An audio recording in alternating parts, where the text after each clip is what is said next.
دوستو، اگر آپ تنگ دستی سے پریشان ہیں، آپ کے گھر میں برکت نہیں ہو رہی ہے، آپ کے کاروبار میں برکت نہیں ہو رہی ہے، آپ چاہتے ہیں کہ میرے گھر میں خوب برکت ہونا شروع ہو جائے، آپ غریبی سے نکل کر مالدار ہو جائیں، آپ غنی ہو جائیں، تو آج کی اس ویڈیو میں آپ کی خدمت میں ایک ایسی دعا لے کر حاضر ہوا ہوں جس کو آپ چلتے پھرتے اٹھتے بیٹھتے جب بھی ٹائم ملے اپنے گھر میں تیز آواز سے سن لینا۔ انشاءاللہ آپ کے گھر میں خوب برکت ہونا شروع ہو جائے گی، آپ کی تنگ دستیاں دور ہو جائیں گی، آپ کے گھر سے بیماریاں دور ہو جائیں گی، ٹل جائیں گی، مصیبتیں بھاگ جائیں گی، پریشانیاں ختم ہو جائیں گی، اور جو بھی آپ دل میں حاجت تمنا رہو گے وہ آپ کی پوری ہو جائے گی۔ تو میں آج آپ کو ایک ایسی دعا سنانے والا ہوں جس کا نام سورہ یاسین شریف ہے، اور اس کے بعد آپ کے گھر کے لیے، آپ کے کاروبار کے لیے، تمام بھائیوں کے لیے، تمام بہنوں کے لیے دعا کی جائے گی، بالخصوص دعا کی جائے گی۔ آپ اس دعا میں شامل ہوں انشاءاللہ، جس دعا میں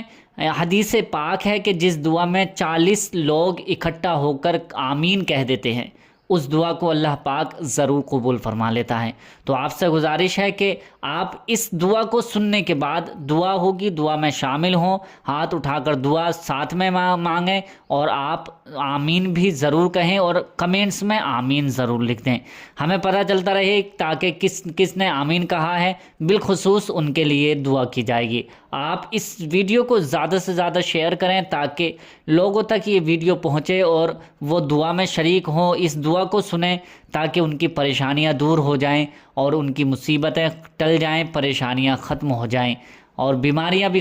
ٹل جائیں، اور گھر میں خوب برکتیں ہونا شروع ہو جائیں۔ تو آئیے دعا میں پڑھ رہا ہوں، آپ اطمینان کے ساتھ سن لیجیے۔ اعوذ باللہ من الشیطان الرجیم، بسم اللہ الرحمن الرحیم۔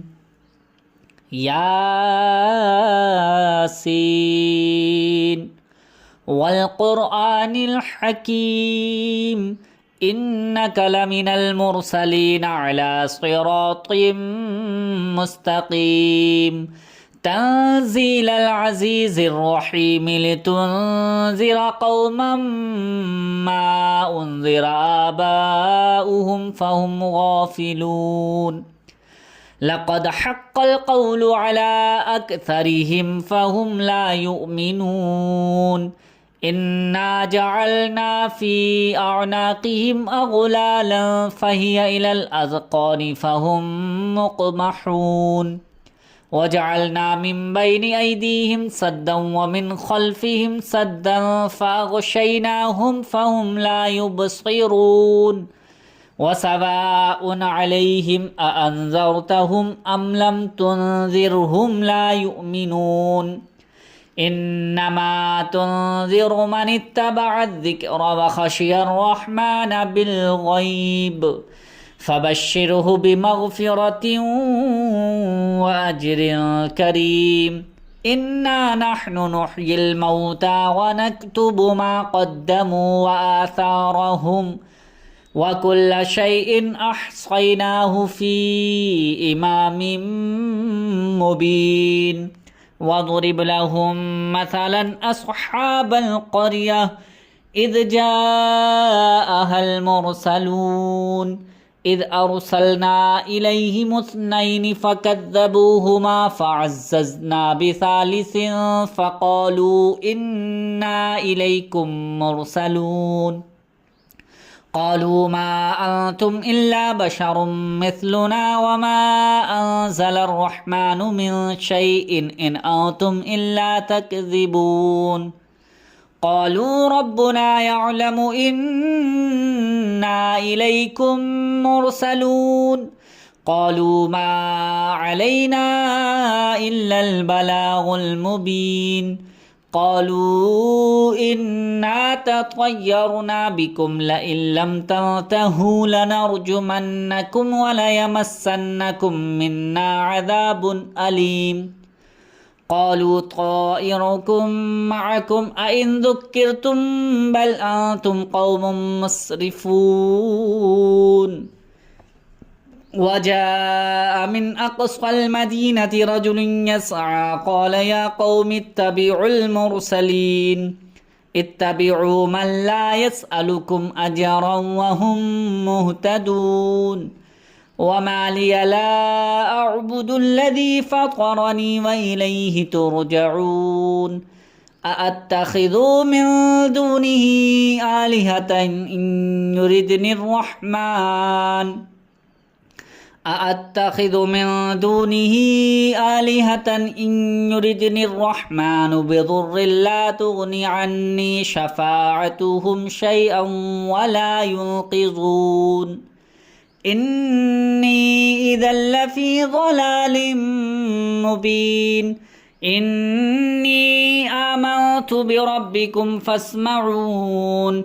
قيل ادخل الجنة قال يا ليت قومي يعلمون بما غفر لي ربي وجعلني من المكرمين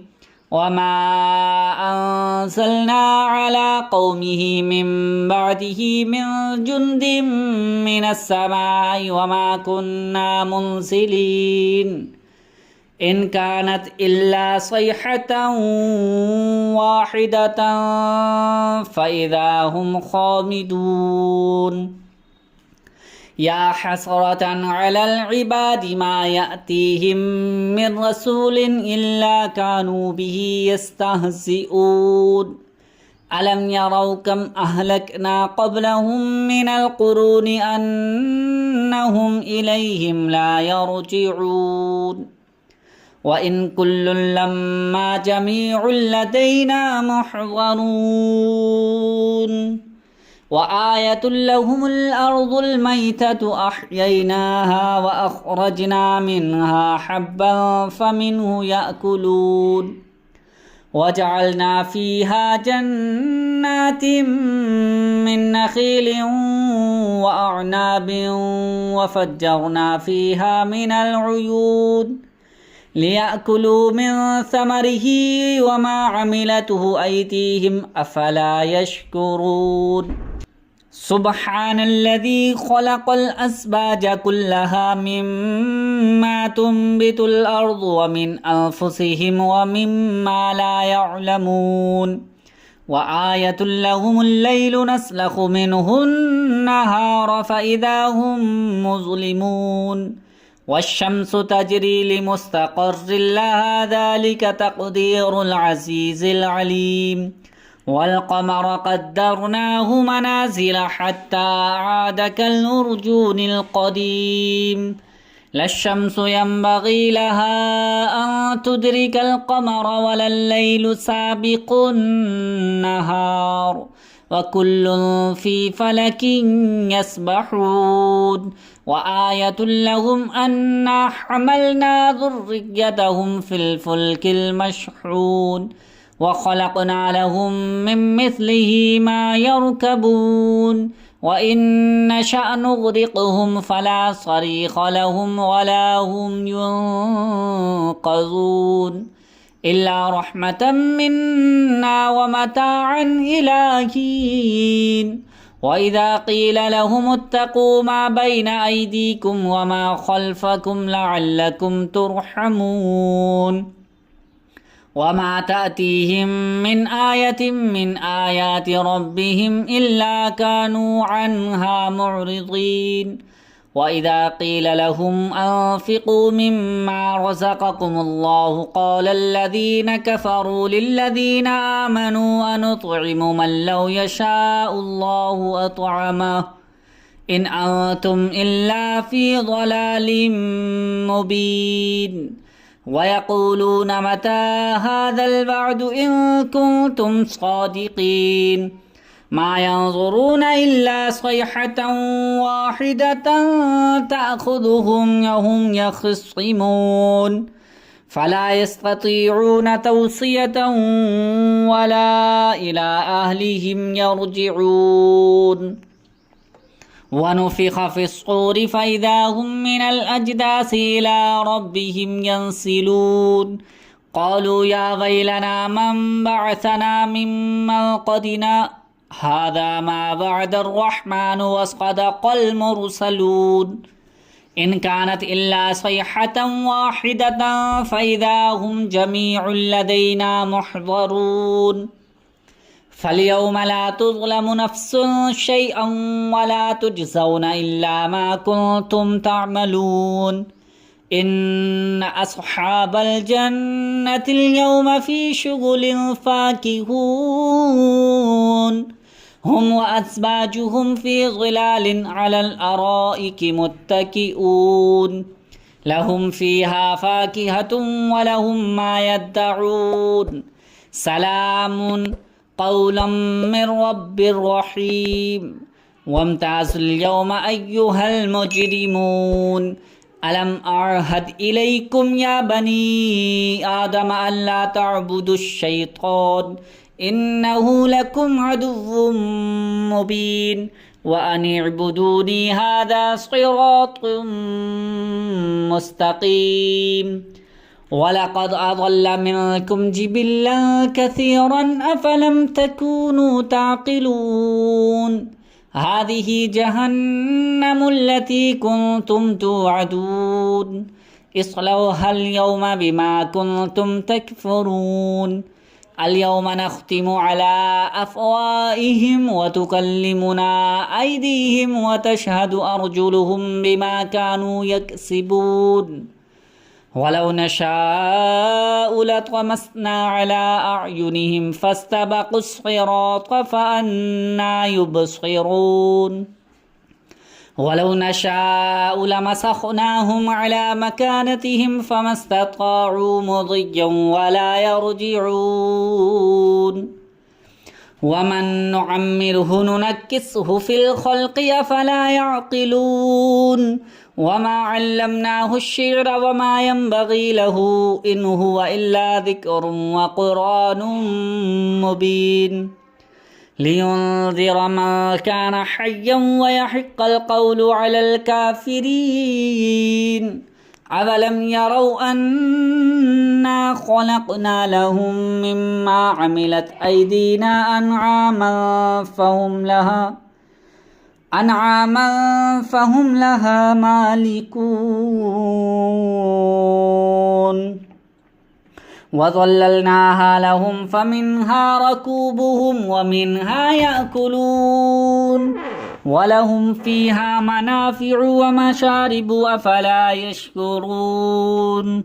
واتخذوا من دون الله آلهة لعلهم ينصرون لا يستطيعون نصرهم وهم لهم جند محضرون فلا يحزنك قولهم إنا نعلم ما يسرون وما يعلنون أولم ير الإنسان أنا خلقناه من نطفة فإذا هو خصيم مبين وضرب لنا مثلا ونسي خلقه قال من يحيي العظام وهي رميم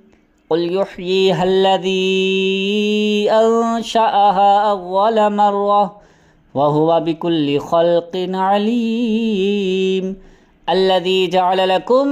من الشجر الأخضر نارا فإذا أنتم منه توقدون أوليس الذي خلق السماوات والأرض بقادر على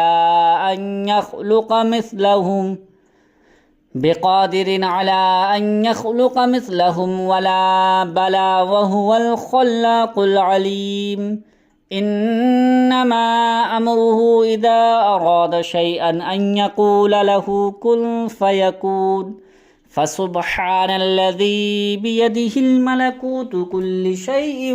وإليه ترجعون فسبحان الذي بيده ملكوت كل شيء وإليه ترجعون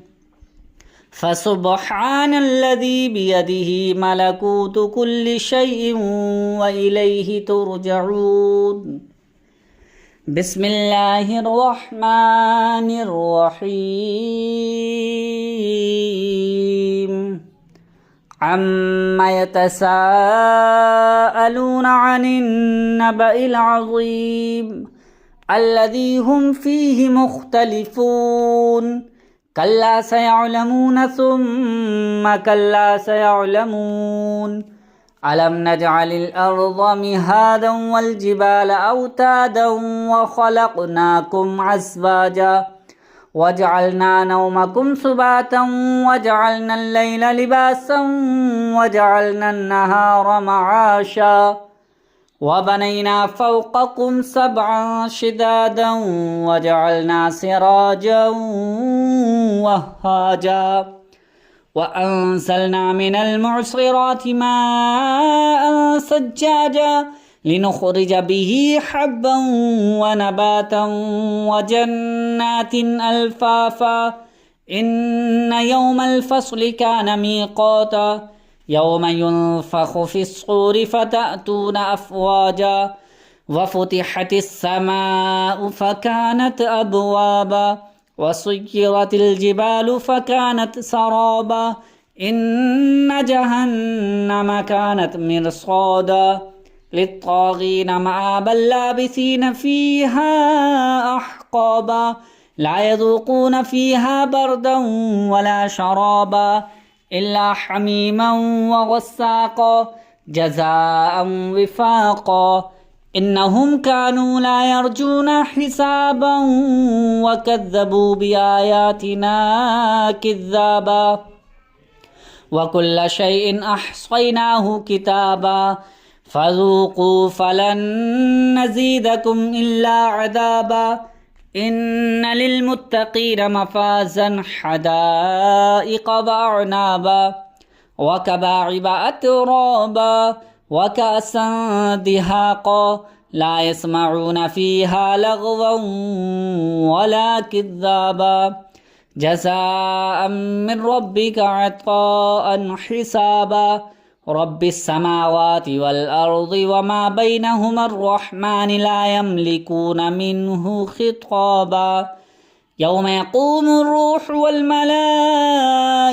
صفا لا يتكلمون إلا من أذن له الرحمن وقال صوابا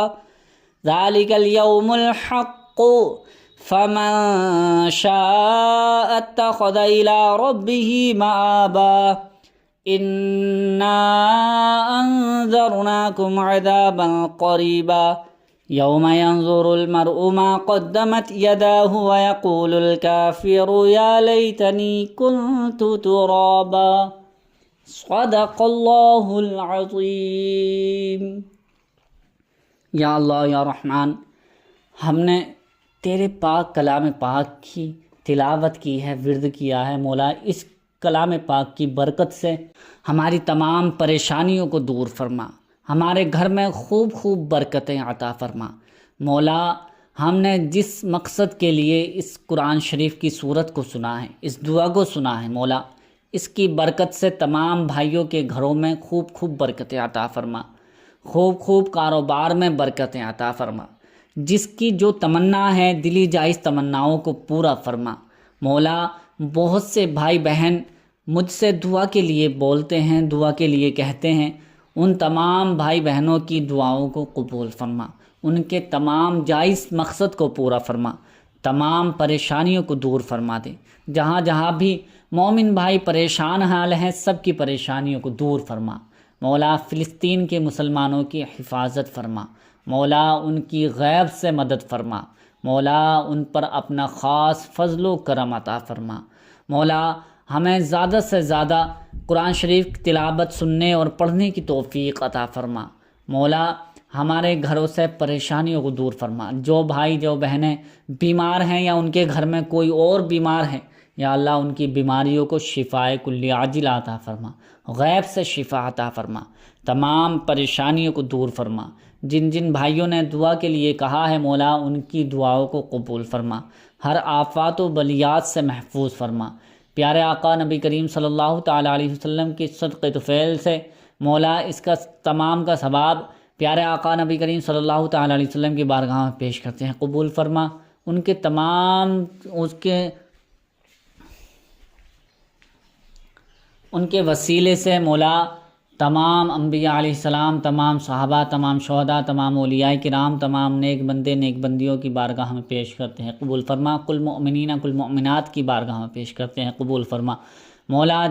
ہمارے گھروں سے جو بھی چھوٹی بڑی روحیں دنیا سے جا چکے ہیں، مولا ان کی بارگاہ میں ان کی روح کو پیش کرتے ہیں، قبول فرما، ان کی مغفرت فرما۔ مولا ہمیں زیادہ سے زیادہ 5 وقت نماز پڑھنے کی توفیق عطا فرما۔ وصلی اللہ تعالی علی خیر خلقہ محمد وآلہ واصحابہ اجمعین برحمتک یا ارحم الراحمین بحق لا الہ الا اللہ محمد الرسول اللہ۔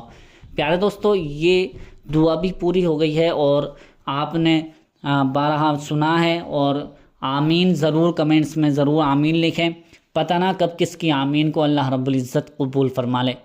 تو اسے زیادہ سے زیادہ شیئر کریں تاکہ اس دعا میں اور بھائی بہن بھی شامل ہو سکیں اور وہ آمین کہہ دیں۔ پتہ نہ کب کس کی آمین کو اللہ رب العزت اپنے حبیب صلی اللہ تعالیٰ علیہ وسلم کے صدقے تو فعل سے قبول فرما لے۔ تو امید کرتا ہوں کہ اس ویڈیو کو زیادہ سے زیادہ آپ شیئر کریں گے۔ ابھی تک ہمارے چینل کو سبسکرائب نہیں کیا ہے تو چینل کو بھی ضرور سبسکرائب کر لیجئے، تاکہ ہم آپ کی خدمت میں اچھی سے اچھی ویڈیوز، اچھی سے اچھی دعا، اچھے سے اچھے عملیات، وظائف وغیرہ لے کر حاضر ہوتے رہتے ہیں۔ آپ ہمارے ساتھ جڑے رہیں، اللہ رب العزت آپ کو سلامت رکھے۔ امید کرتا ہوں آپ ضرور اس ویڈیو کو لائک شیئر ضرور کریں دیں۔ ملتے ہیں اگلی نئی ویڈیو میں۔ اللہ حافظ۔